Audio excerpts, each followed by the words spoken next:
Assalamu alaikum and welcome to Perspective. We'll be talking about the much talked about amendments to the Practice and Procedure Act 2023. We'll be talking about, amidst all that is being said, what is the real position, the Parliament's authority to legislate, what it deems fit to amend laws where it seeks to do so, that authority versus the authority of the Supreme Court to, of course, interpret that legislation within the ambit and within the context in which it is created by the Parliament, in which passed by the Parliament as far as legislation is concerned.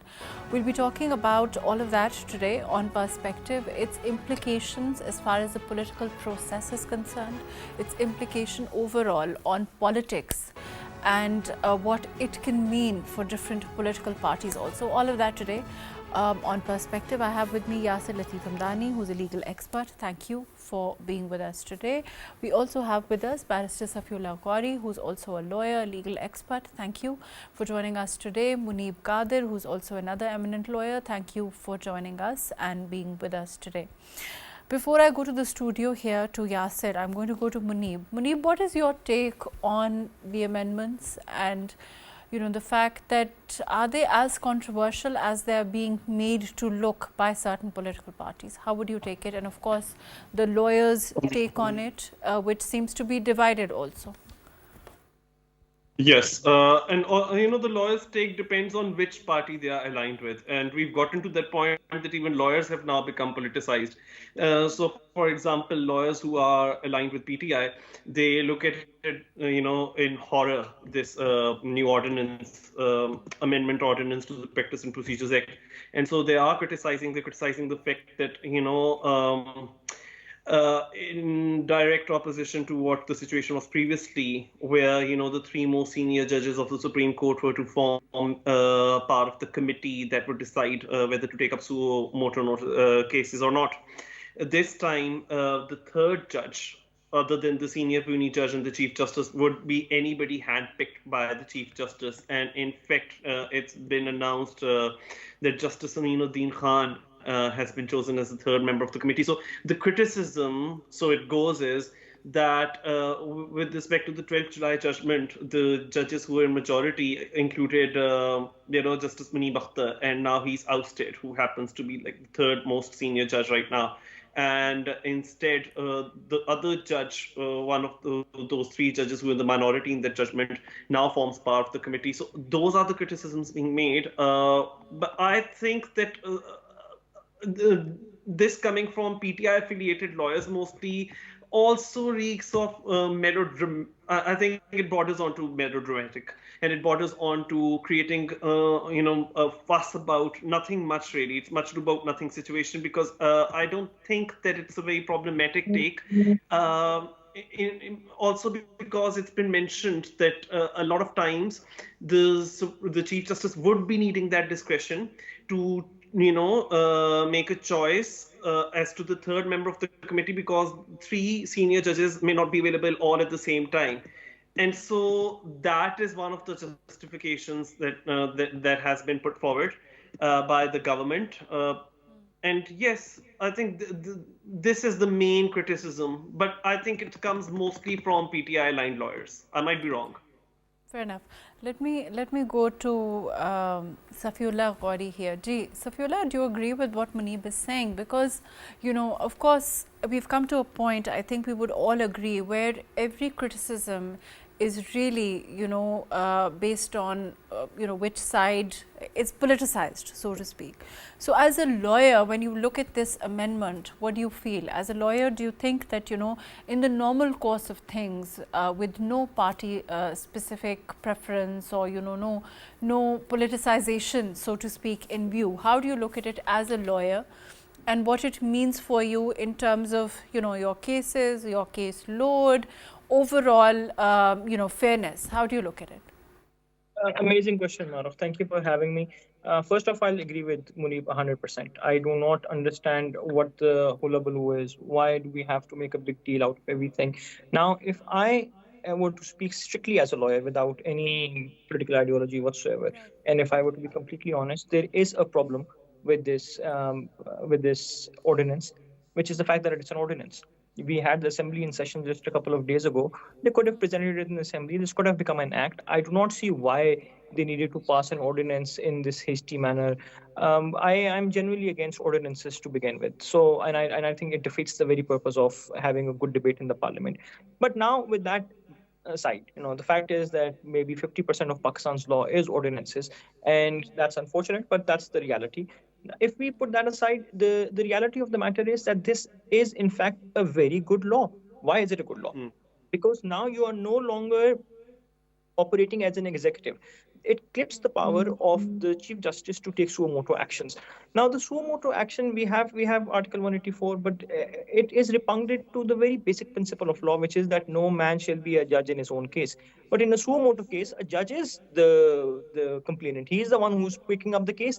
He picks up the case and then he starts proceeding against it, and he proceeds against it as if it's his own personal case. So these cases then get preferential hearing over all other cases. They get placed first, and then, as we have seen lately, short orders come out which are bereft of any reasoning. These orders without any explanation as to why they are there. We just have to somehow trust the wisdom of the judiciary and proceed with what it is. So what this ordinance does is it does a couple of things. Firstly, it sets an order to the hearings. So any case that is going in, the exact wording are case in, case out. The way it sort of comes in, the same way it has to go out. It cannot be given preferential treatment. Judges cannot go around giving short orders. Why was it? But isn't it true that there was? Why was it? I mean, of course, we saw an earlier amendment earlier on to counter the suo motu jurisdiction. So why do you think? The court then dismissed it. We remember that. Yeah. And that was a travesty of justice, in my opinion. I think that, at that point of time, and I've said it very often, that it appeared that the Supreme Court was operating like a PTI camp office. It was opening up at 12 in the night. It was opening up on weekends just to favor one political party. And in this particular case, if you remember, the Supreme Court took such offense that they disallowed the bill and they took up the matter before the bill was even concluded, before there was anything in action. The Supreme Court forbade the parliament to even talk about it. How can the Supreme Court do that? So the reality of the matter is that there was a highly politicized Supreme Court at that point of time. And if we were to trust that the Supreme Court would operate in a better manner, then we have to increase transparency. We cannot have judges with their political affiliations coming forward, trying to favor one party or the other. And this goes for all parties across the board. I think, even the ruling class currently has certain judges that favor it. That should not be the case. The judiciary should be truly independent. And for it to be independent, it needs to have only one thing, which is that the hearings, as this ordinance says, they need to be recorded. They need to be transcribed. So you will see everything that is being said and done, number one, because these are matters of public importance, right? That's what it covers, the cases under Article 184. So if they're matters of public importance, then the public should know what the debate is within the court. They should know what's being said, who said what. So a transcript of it, a hearing as per law, as just like other cases are being held. And if the judge decides that this matter is more important than other matters, they need to answer, they need to write down why they have decided to place preference over this one particular case over all the other cases that they have. And this is going to be a tough job, Mahrukh, because the reality of the matter is that we have seen former Supreme Court judges, if you remember the times of Justice Aqib Nisar, raiding hospitals, trying to check if somebody's carrying alcohol in their car or not. It was a wild time for the Pakistan judiciary, and for the judiciary to truly perform its function. Yasser, do you agree with what is being said generally? You heard both Safiullah and, of course, Muneeb also. Do you agree with their point of view overall in terms of what it aims to do, and overall as far as deep politicization of the judiciary also? In terms of, so there are some very good things like Safiullah pointed out. I mean, the case in, case out, the preferential treatment, all of these things needed to be addressed at some point, and that's what sort of legislation is supposed to do. It is ultimately supposed to smoothen the jagged edges, as it were. So in that case, it's very good. But I suppose the objection that is coming to this particular ordinance is the fact that it basically overturns what was done originally through the Procedure and Practice and Procedure Act earlier in 2023. So I think that's what the thing is. I mean, it's been seen as a partisan move. I mean, it's seen as something that basically favors the ruling party right now because they have a certain agenda supposedly that they're trying to follow. So that's the problem with it. But again, I say that politics is the art of possible. If this ordinance is legally allowed, you know, the fact that they can legally sound, yes, exactly. If it is legally sound, and if it is something that can be sustained, then that's just, you know, it's. But leaving politics aside, Yasser, and you know, as a lawyer, in terms of, you know, the procedure of the court, is it going to impact things, you know, as for the common man? Is it going to impact the way legislation is going to be taken up? Is it going to impact, you know, how you and I are going to be able to, you know, get their cases in court as far as Supreme Court is concerned? Anything major for you know, the normal man, the common man, so to speak? I certainly think that as far as sort of taking away that preferential, right now a judge, if he's under this ordinance, if a judge has to take up a matter and then take it out of turn, he has to record reasons for it. That's a positive, right? Because pendency is a major issue at the Supreme Court and other courts as well. This kind of goes a long way in addressing that. So in that sense, it's a positive piece of legislation. Again, the politics of it is the negatives is you're saying that it's being made to look political, with political motives. But if we keep that aside, it's a legislation that will have positive consequences for. I believe so. See, the thing is, this issue of Chief Justice's powers, you know, this has been a very contentious issue all around the world in several jurisdictions. Now, you have to, so there is no one formula for getting it right. You know, what are the right sort of, what is that standard of, you know, sort of the adequate powers that a Chief Justice should have?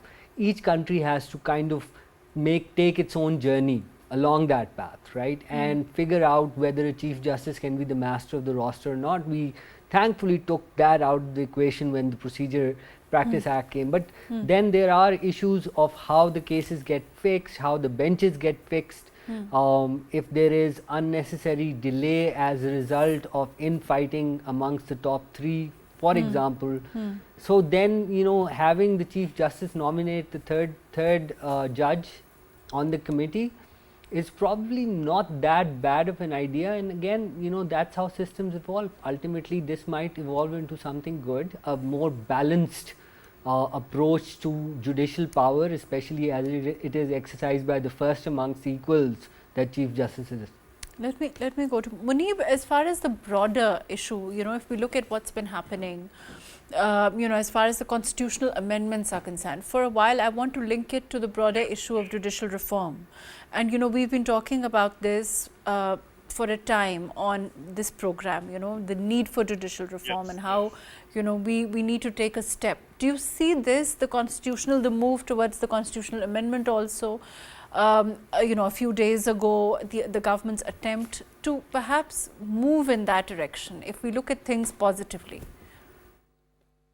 I mean, what we saw over the weekend, that, you know, the parliament was open for debates, and you know, there was a lot of uncertainty, and even on Sunday, you know, they were operating, and one could tell that the government, the ruling coalition, had really wanted to get the constitutional package amendments through the parliament, and that did not happen. And but still, you know, the debates as to the plausibility, as to the appropriateness of those constitutional amendments are still going on, and there are lobbying efforts going on by the, you know, ruling coalition parties to woo the likes of JUIF. And in that regard, yes, I think the constitutional amendments are very much focused on bringing about a judiciary, you know, judicial reform. First of all, I think that Bilawal Bhutto Zardari he has been adamant and insistent that the Federal Constitutional Code is non-negotiable. That has to be brought into existence. That has to be established. So I think having a constitutional court has again divided opinion a lot. Let's talk about the promulgation of the federal Shariat court, or constitutional court, which is also being the same, different names that are being given. We need it. There are no two opinions on it, or are there, in your opinion?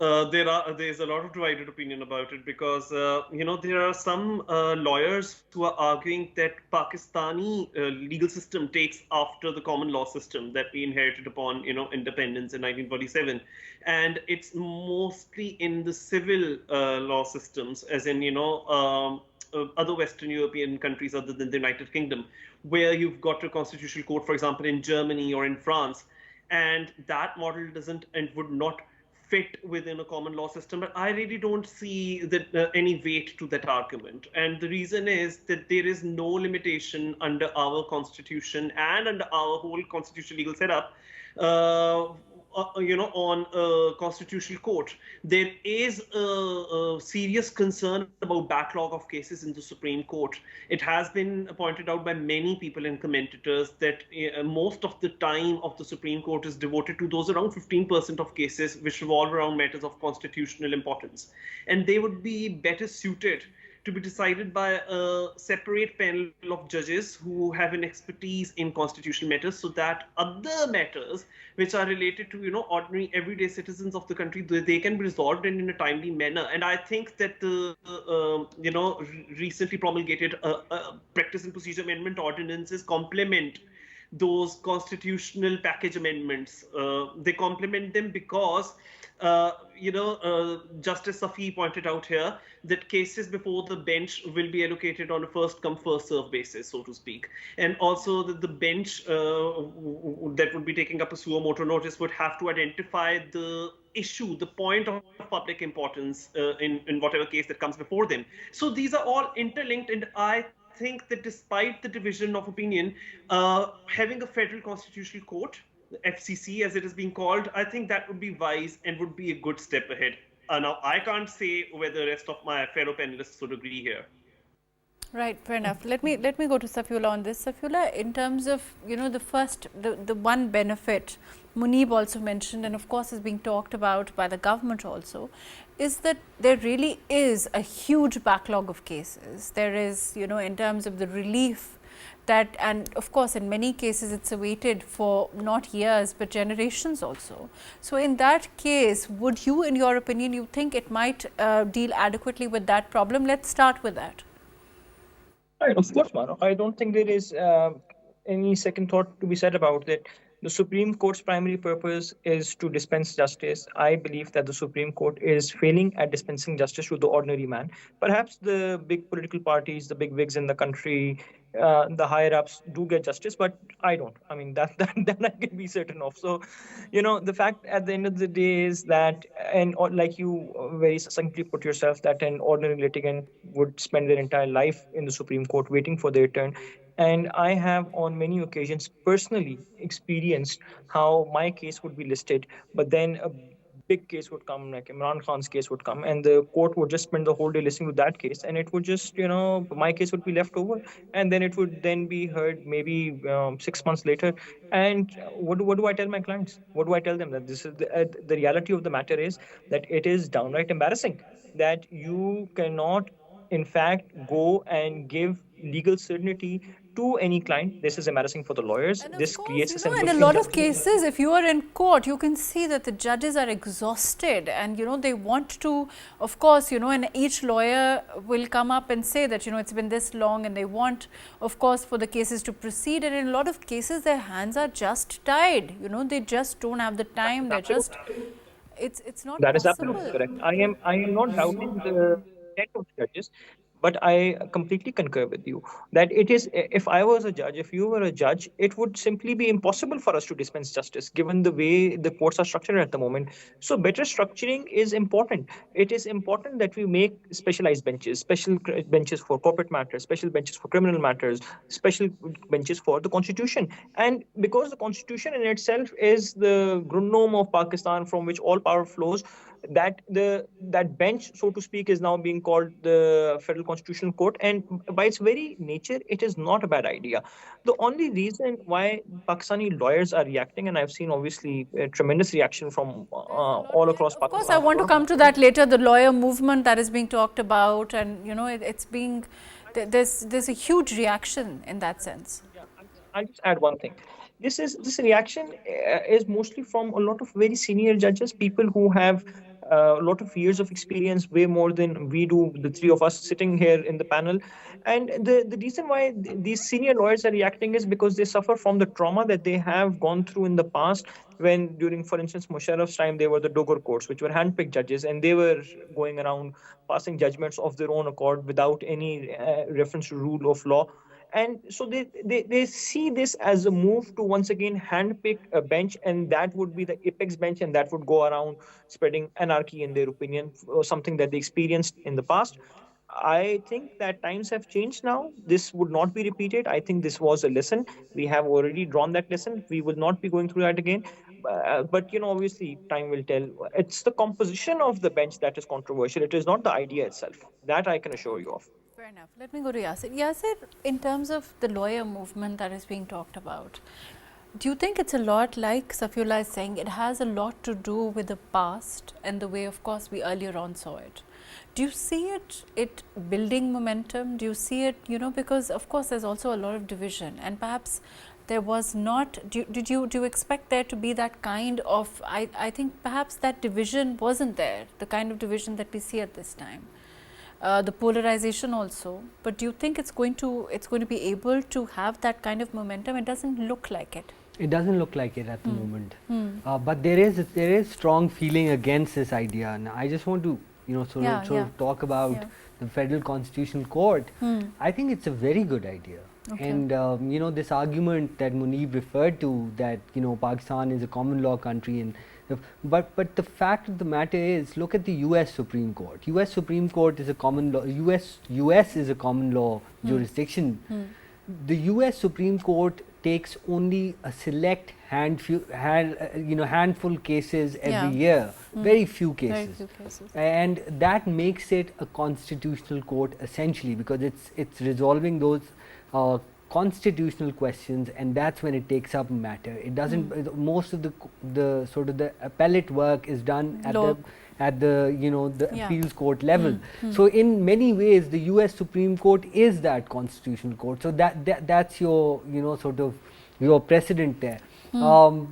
Having a federal constitutional court will not only specialize the jurisdiction. I mean, 184(3), the cases, we've seen what happens, and like Safiullah said, these cases get cases, and you said that there have been cases that have been going on for generations. Yes, I know cases that have gone on for 50 years. Yeah. And they still go on, and that's because all these constitutional cases ultimately take up the time of the court.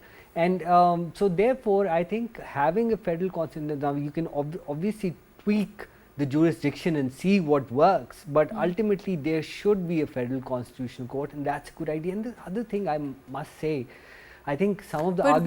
But would it okay, so I want to go into this, but would it undermine the present Supreme Court? Yeah, so that's the thing. One of the fears that is there is, of course, that the jurisdiction of the Supreme Court would be fragmented. Now, the fragmentation of the Supreme Court's jurisdiction in of itself is, I don't understand why there is this idea that Supreme Court itself is the be all end all of what independence of judiciary is. Just because you're going to have judges who are going to be, in any event, the fact of the matter is judiciary should be appointed and I'm going to make this statement, it goes against our jurisprudence and our practical experience in this country. But I think that the executive and the legislature should be appointing the judiciary. That is actually a positive thing. Mature democracies do that. United States of America, for example, the executive appoints and the legislature confirms. So I think that's a good idea. But that goes against separation of powers. Well, there is separation of powers in the US, and yet this happens. But so it's a diluted kind of separation of powers then, because, and then if you talk about, I want to take everybody's opinion on this, but if you talk about the constitution as a grown norm, then does it take account of there being a federal, court, another court? There is no real bar against it, right? Why not make another court if that works? You could have had constitutional benches in the Supreme Court. India's done that. India's made constitutional benches, but we could have constitutional benches. But here it's better to have, because there is precedent around the world for these courts, or the Supreme Court can stay out if you have another appellate layer. And the Supreme Court can just stay out of other matters, so that there's no backlog. Like you are saying that the Supreme Court can make constitutional benches.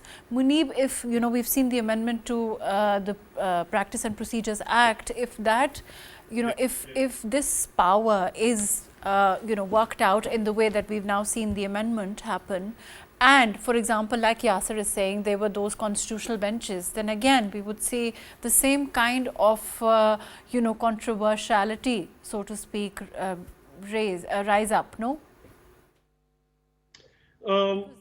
I think that a lot of if the new amendment ordinance, amendment ordinance to the Practice and Procedure Act is carried out as it has been envisioned, perhaps there might not even be need for a federal constitutional court. And now I'm going against myself, because just some while ago I said that having a constitutional court, a separate one, where you would have judges who have expertise in constitutional matters, would be a viable option. And that's exactly what it is, an option. But if the evils or the ills of the current system could be addressed within the remit of the amendment ordinance, I think that perhaps yes, that could be a workable system, but somehow, unfortunately, the backlog of cases, that still remains to be a problem. So even though the new amendment ordinance tries to, overcome that as well, overcome that menace, whereby, like I said, that whatever bench is constituted under Article 1, 84.3, it would have to first identify the particular issue of public importance in whatever case that comes before them. So that would help filter cases out, and also, allocation on, like I said, first come, first serve basis. I think at this stage, though, if the constitutional amendments see the light of the day, somehow having the Federal Constitutional Court that is being talked about, that would still be a better option, because, I think that system works very well in countries like Italy, in countries like Germany, where you've got this, body of judicial precedent solely focused on constitutional matters. And that does not vary that easily, as much as it is currently happening in Supreme Court of Pakistan. That a new Chief Justice comes and a new cohort of judges comes, and they take a completely different view from the previous bench. What we also saw with regards to, interpretation of Article 63 of the Constitution some while ago. So I think that having a separate federal constitutional court could still bring some stability. That would be a better option, in my opinion. Safiullah, one of the criticisms that we've seen come up against these amendments is that a lot of issue is really, when we talk about the extra, of course, cases, the workload is in the lower courts. So that is where we need the most of course overhaul and reform. How would you respond to that? Absolutely, Mahrukh. I think it's a complete travesty of justice that we are sitting discussing the constitution of the Supreme Court almost on a daily basis in the parliament without addressing the situations that exist in the lower court right now. So 100%, the entire priorities seem to be misplaced. I understand that the Supreme Court needs to be overhauled. Don't get me wrong. I mean, I am all for making new benches, making a constitutional court, doing whatever we have to, putting in ad hoc judges. improving the Supreme Court in every manner possible. But just look at the state of our lower courts. It is absolutely traumatizing. And then, I mean, if you think about it, I just want to add here that the one thing that we decided that we will do with the lower courts is digitize them. And Justice Mansoor Ali Shah was given the task of digitizing them. He is the head of the committee, and we have seen the performance of how far he has gone in terms of digitizing them. I mean, we can see that he has other concerns at the moment. He is too busy having issues with the Chief Justice. There are so many other issues that he's setting up his court for. But what he's not doing is the one thing that he was appointed for, which is overhauling of the lower courts, digitizing them, making sure that modern means of case management come into the courts. And by the way, once again, this is an age-old idea. A lot of people have tried doing this. This was, I remember back in the PTI government, the president took an initiative. He wanted to digitize the courts at that point of time. IFLV. He put forward different proposals on how they would do so. Nobody seems to care about them. Nobody seems to talk about them. So at the very least, I'm extremely happy that you brought it up. Generally speaking, Yasser, and I'll come back to you, we've also seen everything in this country invariably get politicized. So we talk about, we agree that there should be judicial reform, and this is that one step towards that judicial reform, which is a huge task to work towards. But then finding agreement on it and getting all the parties to agree, because of the numbers also we've seen, has become, it becomes a political issue, it becomes politicized. Then of course the lawyer movements, talks of lawyer movements. So then do you think in a country like ours, how do you tackle that subject, in your opinion, as a lawyer? Because it becomes, and I'm not saying now, in any government we've seen, with the opposition, with the lawyer movement, it's a task that has to be tackled at some time or the other, right? Well, I think judicial reform is one of those things that needs to happen soon, and I think this, again, I favor the constitutional amendments, because. But that's one step, right? We need, and for that step also we've seen that there's a lot, hue and cry, and of course it has to be done at the lower court level all over. So do you think, as a lawyer, finding the lawyers only, even the lawyers as a block or of people to agree on those any one kind of amendments will be a horrendous task, no? It is a horrendous task. It's actually a task that has basically meant that any success has eluded sort of the power brokers, as it were, or the power or the legislators. It's definitely eluded them because of that very reason. There is no consensus, and there's a lot of politics. You have to concede that there is politics around it, which is the reason why some people who otherwise might not be opposed to it are opposed to these amendments. There's this idea, the infighting between the judges, the infighting, and of course the main question of PTI right now. PTI, obviously the whole idea of our judicial activism over the last many years, as a matter of fact, I would say the last 6 years, has been completely poisoned by this idea that PTI somehow is the central motif of our political chessboard. That, I think, has really sort of created a situation where people who otherwise would probably support some of these amendments are still too partisan to actually sort of, for better sense, to sort of prevail on them. So that's the issue. But coming back to the amendments, I think it's just the entire package. If it goes through, it's not always going to be this government or this judge or this person, right, who's going to. I mean, ultimately it is there for everyone. It's not a person specific thing. If it does go through, it's good for the country. So but do you think it changes the chain of command or the center of power, so to speak? Well, it changes the center of power, but for only a brief period. I mean, just to openly sort of say, I mean, the current Chief Justice would become the Chief Justice of the Federal Constitutional Court, suppose if the amendments pass, and then the next judge, the senior puisne judge right now, becomes the Chief Justice of the Supreme Court, and then ultimately 3 years later he becomes the Chief Justice of the Federal Constitutional Court. So it's So it's giving more power. It is. It's adding it is adding a whole new layer, which is actually a positive thing. I think having, again, we could radically see, sort of if so. For example, United Kingdom in 2013 introduced its own Supreme Court, but that Supreme Court essentially is what the Federal Constitutional Court is going to look like, right? It is going to take up matters. I mean, the Federal Constitutional Court is going to take up matters of the most fundamental public importance, especially 184(3). I think that is something that is necessary for Pakistan to go forward at the moment. Isn't it a fact, yes or no, just very, categorically, Muneeb, that we have in the last 7 to 10 years seen a fair amount of increase in constitutional questions of constitution, questions related to constitutional law, questions related to 184(3), for example, and it is yes or no?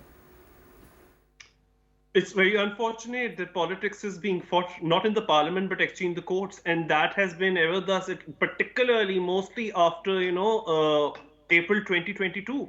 All important constitutional and political matters are being decided in the courts, and that brings a lot of instability. And I think that is a menace that even the Speaker of National Assembly, he's pointed out in his letter that Parliament should be left alone to deal with its own work. And also, a very interesting, I think, event that just unfolded recently was that the Supreme Court rejected, a petition against proposed constitutional amendments, saying that those cannot be challenged, once again alluding to the concept of trichotomy of powers, separation of powers, that Parliament ought to be allowed to do what it is supposed to do, lawmaking, and the executive should be allowed to make policies. The courts cannot be making policies. So yes, I completely agree with you that unfortunately it's the courts which have been, and particularly the apex court, which has been completely embroiled in political maneuverings and political issues that arise from day to day. And there was conversation on this show just going on among other panelists as well about judicial appointments, and yes, that has proven to be contentious. According to reports, the new constitutional amendments package proposes that the Federal Constitutional Court would its Chief Justice would be appointed by the Prime Minister. And then that Chief Justice will appoint the other judges of the Federal Constitutional Court. And that has also raised alarms among critics of this new constitutional amendment package. But I would say that why is no one thinking of introducing something akin to the Judicial Appointments Commission in the UK, which was introduced under the Constitutional Reform Act 2005. When, as Yasser just pointed out, the new UK Supreme Court was set up in 2009. At the same time, the appointments procedure was also overhauled. Why can't we think of something like that? And why is that not being proposed? I think something like that could work very well within the Pakistani, legal domain. Having a separate Judicial Appointments Commission to ensure transparency in judicial appointments and depoliticization of judiciary, I think, which is the need of the hour. Fair enough. I think that's a very good point, and I think that this suggestion perhaps will be taken up because it seems to be something right on the mark, and perhaps may deal with the question of depoliticization, make things more transparent, the issues that we've recently seen.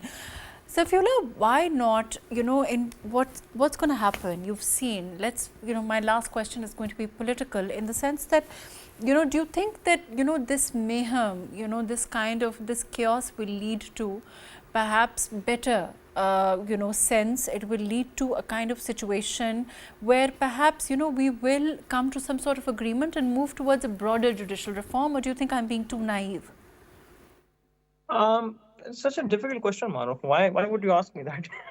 I don't know. Obviously, I would like to believe, in all honesty, that if we were to be optimistic, that yes, these things have a way of sorting themselves out, and they should eventually sort themselves out. But the fact of the matter remains that none of these things would be even problematic if we did not have one political party constantly creating a ruckus, as was just Yasser just said that the problem here is that in the political chessboard PTI is being seen as the centerpiece, and all debates seem to revolve around what that party does. And at the end of the day, that's sort of what we have also done in this entire talk in the last 1 hour. We have spoken about it extensively. That's what we end up doing, and the reason is because they create so much nuisance. There's such a noise around everything. Everything becomes controversial because it's always being seen through the lens of how it will affect that one party, and they have a way of keeping themselves in the news. They also make everything about themselves. People seem to also agree with it, and that's what the problem is. Until that party starts maturing up, starts behaving like other political parties are supposed to, until they go to the parliament and sit down and debate with other parliamentarians on what the legal issues are, things will not get sorted out.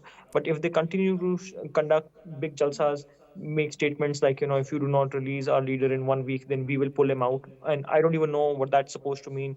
And do they mean that the court should just give up? They should just start handing out acquittals left, right, and center so that they could fulfill his demand? Or are they saying that they are going to storm the Adiala jail and take him out? I mean, I have no idea what the implications of such threats to the state are. These are threats to the state, and these are being made blatantly.